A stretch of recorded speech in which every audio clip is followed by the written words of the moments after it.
Assalamualaikum warahmatullahi wabarakatuh.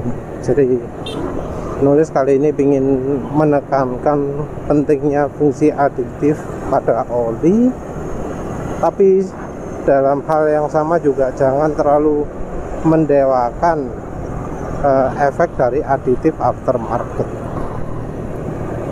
Jangan berpikir bahwa yang namanya pabrikan itu bisa memberikan aditif yang sesuai. Jadi oli itu kompleks ya, mulai dari cara membuatnya, cara mengujinya, sampai menghasilkan ya produk yang bisa pas itu kompleks ya. Ada banyak faktor. Karena banyak faktor ini maka aditifnya juga banyak. Aditifnya juga saling mempengaruhi dan efeknya tidak 100% positif. Jadi aditif ada yang kalau satu hal terlalu banyak maka hal lain akan berkurang. Jadi kelebihan aditif satu tipe akan mengurangi kemampuan tipe aditif yang lainnya. Jadi aditif itu proporsinya harus pas, nggak boleh ada yang kelebihan. Nah, banyak orang ya yang terlalu meremehkan kerumitan aditif ini sehingga ya berpikir bahwa oh hanya kuantitas sampai level ini saja cukup, level sini aja cukup, zincnya segini cukup, boronnya segini cukup. Ya entah mengapa ya oli-oli yang dibilang oh ZDDP nya cukup, boronnya cukup, ternyata ketika diuji beneran itu kok beda. Ya ternyata juga tipenya ZDDP pun macam-macam. Jadi ada ZDDP nya nggak menjamin olinya itu sudah cukup atau sudah baik. Yang menurut penulis sekarang ini over itu ya kandungan deterjen. Jadi kandungan deterjen itu entah mengapa dari dulu sampai sekarang kok tetap levelnya segitu. Padahal ya masa pemakaian oli sekarang sudah jauh lebih pendek dari dulu. Jadi lebih pendeknya berapa? Kalau dulu itu pemakaian oli bisa sampai 20.000 km, 30.000 km. Jadi ya sampai tertulis kan di botolnya itu ada oli 20.000 mil, oli 15.000 mil. 15.000 mil kan ya lebih dari 20 kilo ya kalau nggak salah. 15 kali 1,3. Orang juga sangat yakin sekali ya yang namanya pabrikan oli itu pasti sudah memberikan aditif yang sesuai, yang cukup, yang pas. Ya entah mengapa ya kenyataannya nggak begitu. Rasanya sama ya dengan pabrik olinya sendiri. Jadi dari supplier aditif olinya pun banyak yang penipu.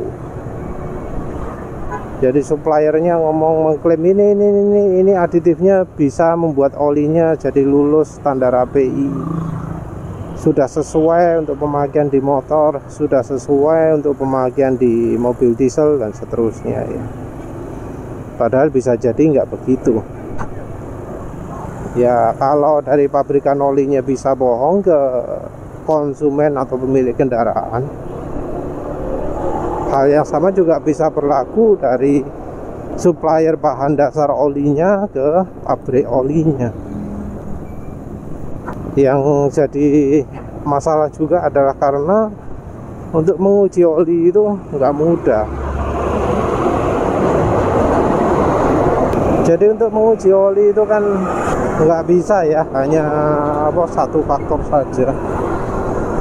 Dari sisi misalnya kandungan aditif ini itu nggak cukup itu saja, nggak cuma dari kekentalan saja, nggak cuma dari sifat penguapan, sifat anti buihnya ya seperti yang banyak beredar.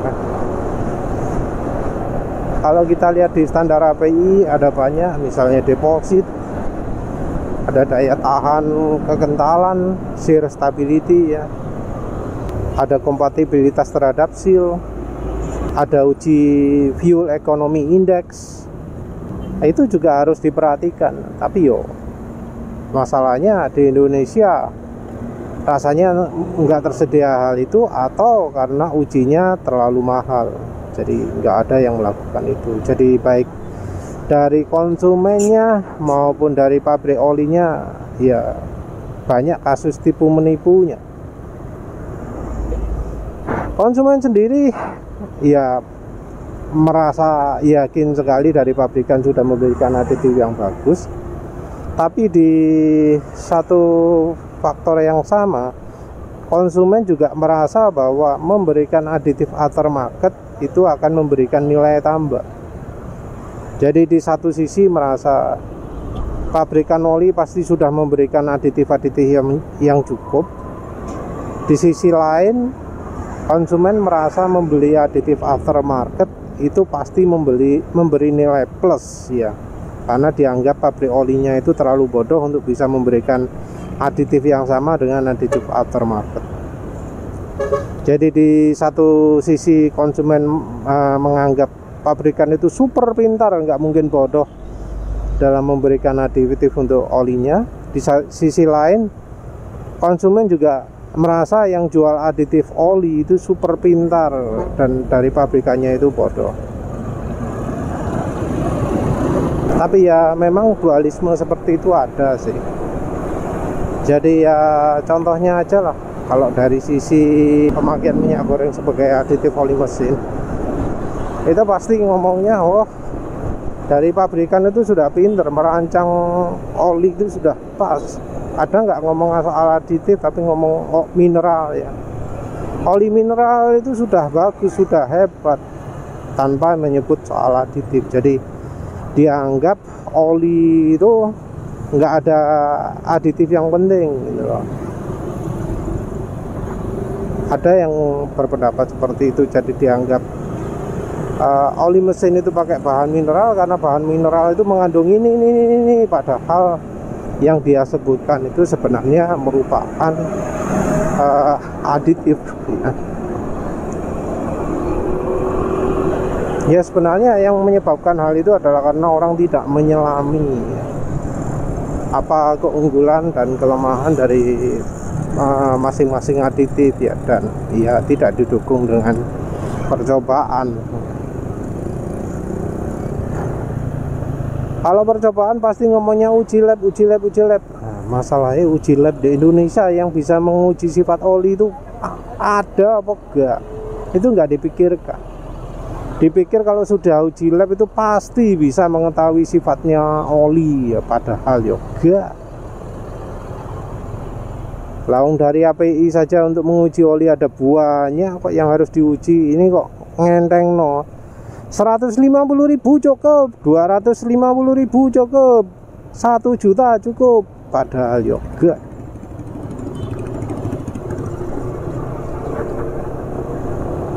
Penulis lihat uji-uji yang ditawarkan di Lemigas saja gak cukup 1 juta. Jadi ya konsumen itu kalau soal aditif kayaknya tergantung dari temanya ya. Kadang dianggap sepele, kadang dianggap serius, tergantung tema. Milih di yang enak. Nah sebenarnya bagaimana sih aditif itu? Ya kita itu harus tahu ya bahwa yang namanya aditif itu nggak bisa dikasih yang maksimal. Jadi di dunia pelumasan aditif itu nggak bisa maksimal.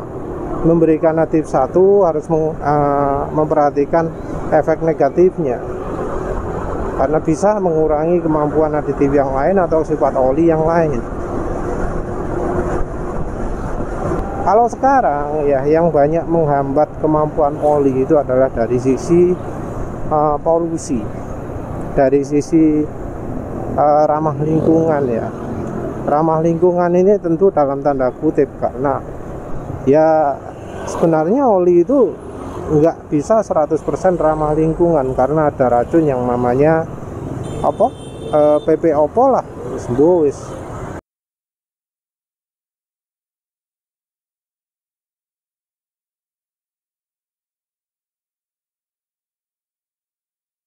Pokoknya racun ini merupakan racun yang ditambahkan, nggak oli mesin. Jadi banyak orang yang salah menganggap bahwa oli mesin itu sangat berbahaya untuk lingkungan. Salah ya. Oli mesin itu sangat berbahaya untuk lingkungan setelah kepakai di kendaraan. Jadi bahaya dari oli mesin itu sangat tergantung dari lama pemakaian di kendaraan. Karena racunnya ditambahkan karena pemakaian. Selain itu dari soal lingkungan juga pengaruhnya aditif terhadap knalpot. Jadi ya karena faktor lingkungan, knalpot itu jadi dikasih saringan. Ada saringan, ada juga catalytic converter.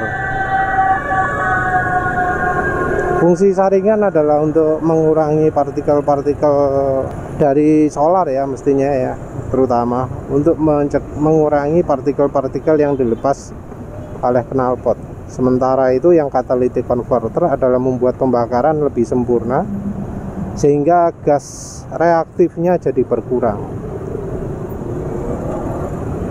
Dari zat-zat yang harus dikurangi ini adalah sulfur dan fosfor. Nah, yang jadi masalah adalah zat sulfur dan fosfor ini sangat penting untuk aditif-aditif oli. Jadi banyak aditif oli yang mengandung unsur sulfur dan fosfor.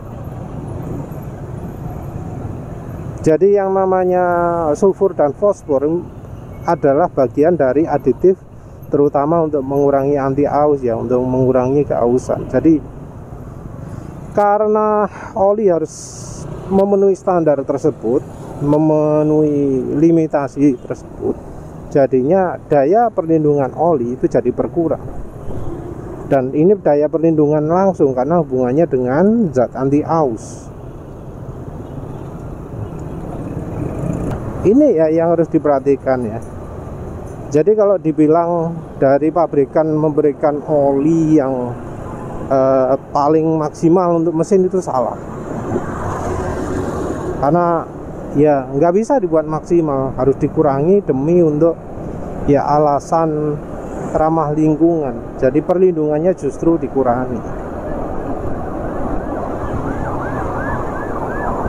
Dan ya dengan pengurangan ini ya yang namanya aditif oli itu juga menerapkan hal yang sama, aditif aftermarket itu.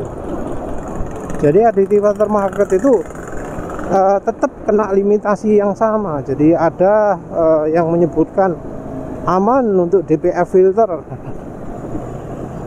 aman kandungan ZDDP-nya, sulfurnya. Itu ya artinya aditif itu tidak mengandung aditif yang benar-benar diperlukan untuk memberikan anti-aus. Nah ini ya yang menyebabkan mengapa oli itu ada limitasinya, mengapa oli-oli lama itu lebih sip daripada oli-oli baru. Dan ini berlaku general. Mengapa juga oli-oli diesel itu lebih sip daripada oli mobil bensin? Karena ya di oli diesel itu limitasinya lebih sedikit daripada di oli mesin bensin. Jadi ya kita memilihnya berdasarkan limitasi, tapi nggak berarti dengan limitasi lebih minim maka olinya itu jadi lebih licin, lebih baik ya. Karena yang oli dengan limitasi minim menggunakan terlalu banyak aditif sehingga malah jadi mengurangi performa juga. Nah karena aditif yang ada limitasi ini ya membuat ya kemampuan oli nggak pernah bisa maksimal. Dan ini ya mengapa kok alasan pakai minyak goreng, pakai oli samping itu jadi sangat efektif untuk meningkatkan kemampuan oli. Jadi kalau untuk minyak goreng ini karena di luar negeri aditif atau bahan cairan yang bisa membuat oli itu film strength-nya meningkat itu mahal. Jadi untuk pilihan oli itu biasanya diester atau polyol ester. Nah, tahu sendirilah, oli ester itu harganya pasti lebih mahal. Jadi oli ester dibanding oli biasa harganya lebih mahal. Padahal kandungannya nggak terlalu banyak. Cuma ya 1%, maksimal paling ya 5%, tapi kayaknya kebanyakan 2,5%. Cuma 2,5%, tapi harga bisa naik ya tambah 50.000 kadang ya. Minyak goreng itu ya di Indonesia harganya murah. 1 liter 15.000 ya. Tapi ya yo mau usah pakai yang murah lah. Paling enggak beli yang sama lah dengan harga olinya. Toh nanti olinya dikurangi, minyak gorengnya ditambahi. Jadi kalau ya misal kita pakai meseran B40 harga piro saiki? Ya anggap aja 45.000 ya. Kita beli minyak goreng KCO harga 45.000. Jatuhnya 1 liter kan ya sama-sama 45.000. Rasio 50% ya 50.000, 0% ya 50.000. Minyak goreng fungsinya adalah untuk menambahkan film strength, menambahkan daya pelarutan, terutama adalah daya pelarutannya ya, karena untuk pembersihan kerak itu dibutuhkan juga pelarutan. Poin utamanya adalah pembersihan. Jadi oli itu walau banyak yang ngomong mesin jadi bersih, jadi lebih bersih, bahan utama yang banyak dipakai sekarang itu tidak bisa membersihkan kerak atau lumpur. Jadi oli itu mengklaim dirinya bikin bersih, itu terutama adalah dari kemampuannya untuk mencegah lumpur. Mencegah itu artinya ketika pakai oli tersebut resiko lumpurnya minim. Nah ini tentu beda ya dari yang untuk membersihkan lumpur. Membersihkan lumpur butuh daya pelarutan yang kuat. Daya pelarutan itu terutama dari olinya, dari cairannya. Oleh karena itu yang namanya engine flush itu merupakan pelarut. Jadi bahannya engine flush itu seringkali adalah pelarut atau cairan yang mengandung daya pelarut yang kuat. Makanya bahan utama engine flush itu ada yang dari minyak tanah, dari solar, dari nafta yang merupakan bahannya pertalite, dari thinner. Jadi bahan pelarut kuat. Jadi olinya ditambahi itu tujuannya adalah untuk meningkatkan kemampuan pelarutan. Terus penggunaan oli samping, tentu nggak semua oli samping ya. Beberapa oli samping itu nggak begitu cocok jadikan aditif oli mesin. Nah, oli samping yang terpilih itu bisa menambahkan zat anti aus. Zat anti ausnya juga karena oli samping biasanya menggunakan bahan yang asapnya sedikit. Jadi kandungan asapnya sedikit. Karena kandungan asapnya sedikit, padatannya lebih sedikit juga. Jadi efek pemakaian oli samping yang cukup banyak itu tidak banyak membuat buntu lah itulah.